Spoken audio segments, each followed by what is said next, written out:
Using an MP3 file as a ringtone on the Galaxy S24 allows you to personalize your phone with custom sounds or music for incoming calls. And here's how you do it. First, make sure your MP3 file is in the correct directory.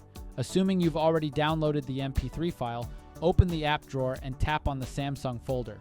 From there, tap on My Files to open the file browser. Next, tap on Audio Files to display all the audio files stored on your phone. Find the MP3 file you want to use, then tap and hold it until it's selected. At the bottom of the screen, tap Move or Copy. Go back to the previous screen and tap on Notifications. Then, tap Copy here to paste the file into the Notifications directory. With the MP3 file now in the Notifications folder, you're ready to set it as your ringtone. Open Settings and tap on Sounds and Vibration. Then, select Ringtone.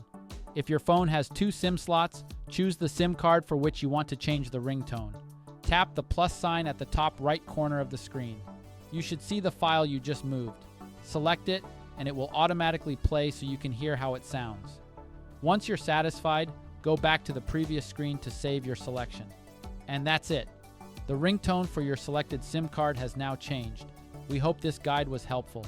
Please support us by subscribing to our channel. Thanks for watching.